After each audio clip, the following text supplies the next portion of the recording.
বোচা মিয়া হাতে একটা সুদর্শন ছেলের ছবি হাতে নিয়ে অন্য হাতে চায়ের কাপে চুমুক দিল। পাশে বসেই আছে ফারদিন ও তার বাবা।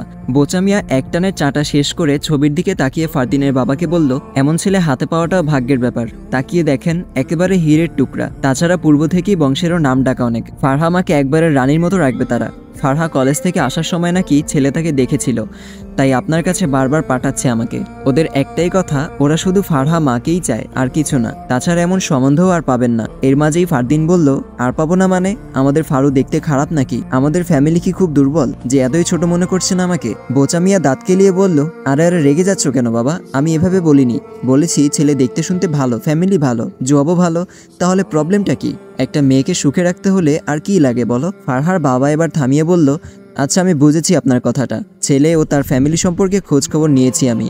আর মেন কথাটা হচ্ছে ফারহা এখনো পড়াশোনা করছে। কথা শেষ হওয়ার আগেই বোচা মিয়া বলল, আরে ওসব নিয়ে ভাববেন না, বিয়ের পর ওখান থেকেই পড়াশোনা করাবে তারা। হ্যাঁ তা তো ঠিক আছে, তবে আপাতত ইন্টারটা শেষ হোক, এই সময়টা একটু অপেক্ষা করতে বলুন। আচ্ছা তাহলে তাই হোক। আচ্ছা আপনি বসুন, আসছি আমি, একটা ফোন আসছে। বলেই ফোনটা রিসিভ করে একপাশে চলে গেল ফারদিনের বাবা। ফারদিন বোচা মিয়ার পাশে গিয়ে বলল, আচ্ছা আপনার নামটা কে রেখেছেন বলুন তো? বোচা আবার কারো নাম হয় নাকি?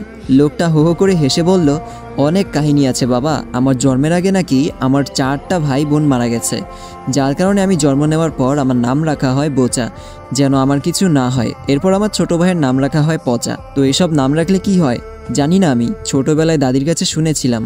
ও আচ্ছা। কলেজ ও কোচিং শেষ করে বাসায় ফিরতে ফিরতে বিকেল হয়ে গেল ফারহার। এসেই একটা লোক ও বাবা আর ভাইকে দেখে কিছুক্ষণ থমকে দাঁড়ালো। এরপর সালাম দিয়ে ভেতরে চলে গেল সে। সন্ধ্যার পর ফারদিনের কাছে গিয়ে ফারহা বলল, লোকটা কে ভাইয়া? কোন লোকটা? ওই যে বিকেল এসেছিল। ও ঘটক, তোর জন্য বিয়ের প্রস্তাব নিয়ে এসেছিল। কেন মা কিছু বলেনি তোকে?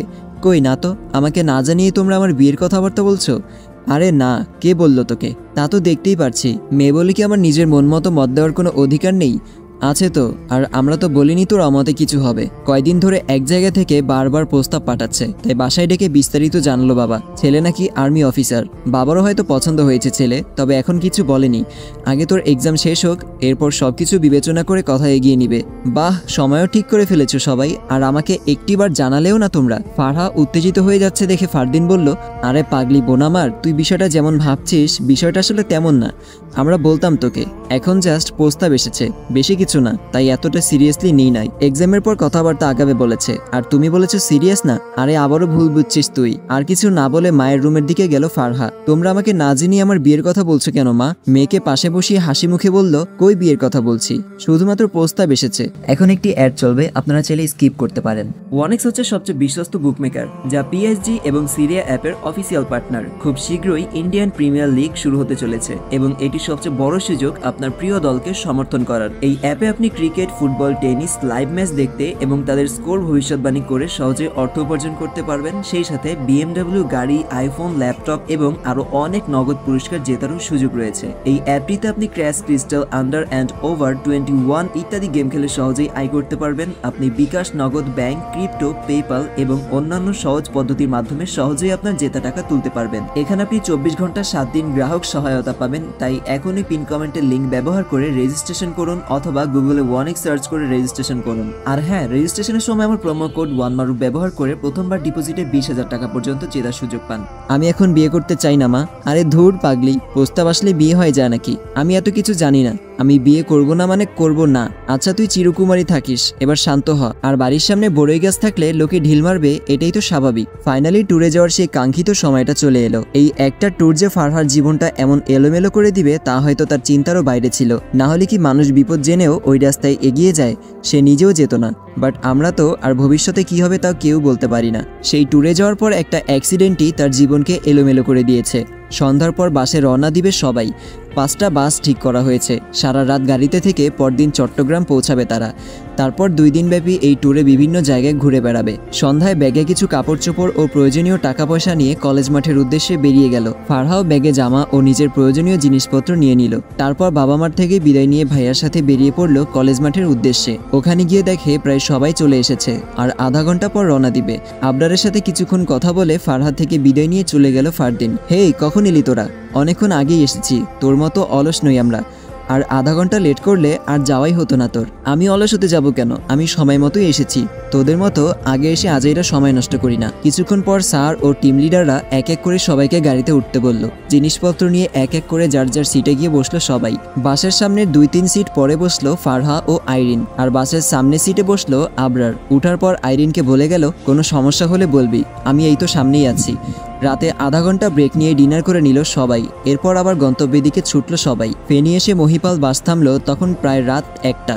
মহিপাল নামলে দেখে চারদিকের রোড। ফারহা চারপাশে তাকাচ্ছে। আইরিন বলল, এটা হলো সোনাগাজীর রোড, এটা চট্টগ্রামের রোড, এটা ঢাকার রোড যেখানে দিয়ে আমরা এসেছি। এক এক করে সব দিক দেখাচ্ছে। ফারহা হাই তুলতে তুলতে বলল, তুই আগে ফেনী এসেছিলি? সোনাগাজীতে আমার এক রিলেটিভ আছে। ফারহা চারদিকে তাকিয়ে বলল, আচ্ছা আইরিন, এখানে পশ্চিম কোন দিকে? পাশে আবরার এসে দাঁড়াতেই হো করে হেসে ফেললো। এতটুকু আসতেই উত্তর দক্ষিণ হারিয়ে ফেললে। ফারহা কিছু না বলে লজ্জামাখা চেহারা নিয়ে নিচের দিকে তাকিয়ে রইল। কি বা বলবে সে?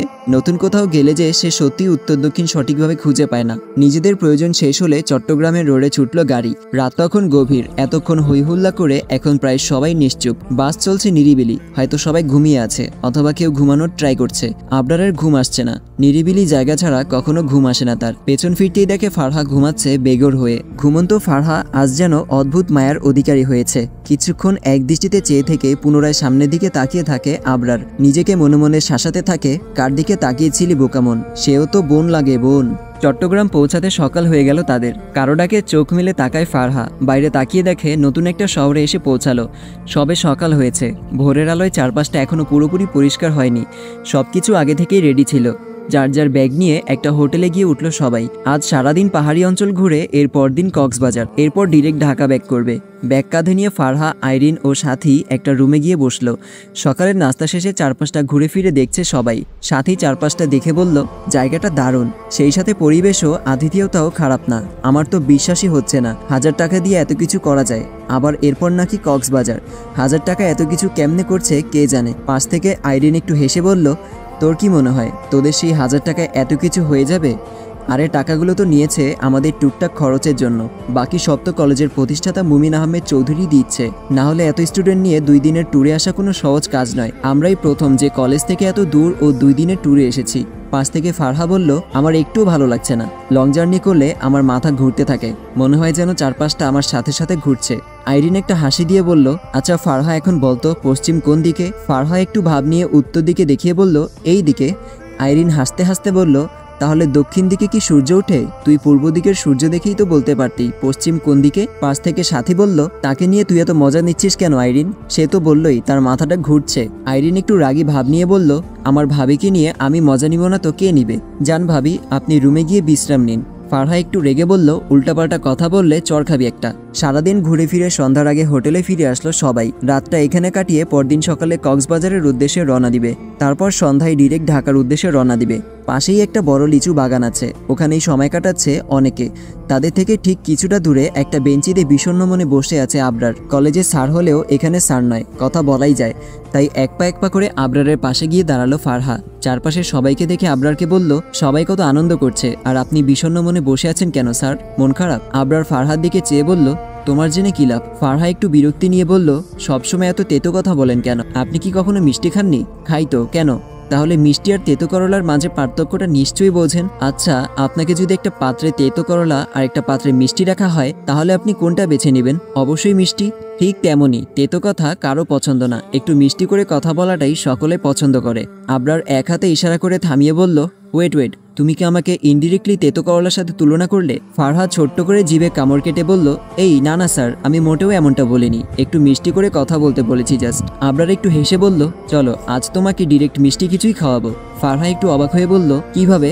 আবরার রাস্তার দিকে দেখিয়ে দিয়ে বলল, ওই যে দেখছো একটা লোক রাস্তায় দাঁড়িয়ে হাওয়াই মিঠাই বিক্রি করছে। ফারহা তাকিয়ে বলল, হাওয়াই মিঠাই আমার খুব প্রিয়। তাই? তাহলে আসো। আবরার রাস্তায় দাঁড়িয়ে 3টা হাওয়াই মিঠাই নিয়ে বলল, একটা আইরিন আর একটা সাথীকে দিবে, অন্যটা তোমার। তখনই একটা গাড়ি এসে তাদের সামনে দাঁড়িয়ে দুজনকেই মুখ চেপে ধরে গাড়ির মাঝে উঠিয়ে নেয়। তারপর কিছু বুঝে ওঠার আগেই একটানে অনেকটা দূরে চলে আসে। গাড়িতে বসে ফারহা হেল্প বলে চিৎকার করতেই 2টা ছেলে 2টা ছুরি নিয়ে ফারহা ও আবরারের গলায় ধরে বলল, আর একবার আওয়াজ করলে ডিরেক্ট গলা নামিয়ে দেব।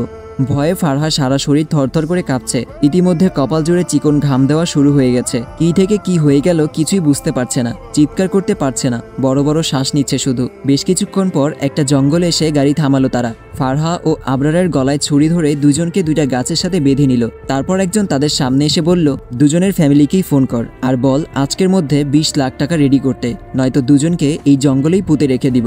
ফারহা এখনো থরথর করে কাঁপছে। আবরার পাশ থেকে বলল, ফ্যামিলি কোথায় পাবো ভাইয়া? আমরা 2 ভাই বোন এতিমখানায় মানুষ হয়েছি, এরপর কলেজে ভর্তি হয়ে কোনো রকম টিউশনি করে পড়াশোনা ও নিজেরা চলি। এই বিশাল পৃথিবীতে আমার শুধু সে আছে আর তার শুধু আমি আছি। বিশ্বাস করুন, আমাদের আপন বলতে আর কেউ নেই। আর আপনারা খুঁজে ফিরে আমাদের 2 জন এতিম ভাই বোনকেই কেন তুলে এনেছেন বলুন? ছিনতাইকারীর দলের লোকটা বলল, একদম মিথ্যা বলতে যাবি না, তোদের দুজনকেই দেখে মনে হচ্ছে ভালো ফ্যামিলির ছেলে মেয়ে। কি সব মিথ্যা নাটক করছিস? আবরার আবারও কান্নার ভান করে বলল, মৃত্যুর মুখে দাঁড়িয়ে মিথ্যা বলবো কেন ভাইয়া? সত্যি আমরা এতিম। লোকটা এবার পাশের একটা ছেলেকে থাপ্পড় মেরে বলল, কি সব ফকির ধরে আনলি, কোনো কাজটা ঠিকভাবে করতে পারিস না। বললাম বড় ফ্যামিলির কোনো ছেলে মেয়ে থাকলে তুলে আনবি, আকাইম্মার দল সব আমার ঘরে এসে চাপে। এরপর আবরারের দিকে চেয়ে বলল, এই চুপচাপ যা আছে তাই বের কর। এই মিলন, যা কি আছে সব নিয়ে নে। মুহূর্তেই কয়েকটা ছেলে এসে তাদের থেকে সব নিয়ে নিতে লাগলো। আবরারের 2টা ফোন ও ফারহার একটা ফোন, সাথে আবরারের মানিব্যাগে 15,000 মতো টাকা ছিল আর ফারহার পার্সে ছিল 2,000-এর মতো। সব নিয়ে তাদের জঙ্গলে ছেড়ে দিয়ে গাড়ি নিয়ে চলে গেল তারা। আবরার ও ফারহার কাছে এই মুহূর্তে জামাকাপড় ব্যতীত আর কিছুই অবশিষ্ট নেই। চারদিকে খুটখুটে অন্ধকার নেমে এলো, জঙ্গল জুড়ে ভৌতিক পরিবেশ। ফারহা ভয়ে কাঁদতে কাঁদতে দৌড়ে এসে আবরারকে জড়িয়ে ধরল। আবরার একটু অবাক হলেও বিষয়টা মাথায় নিল না।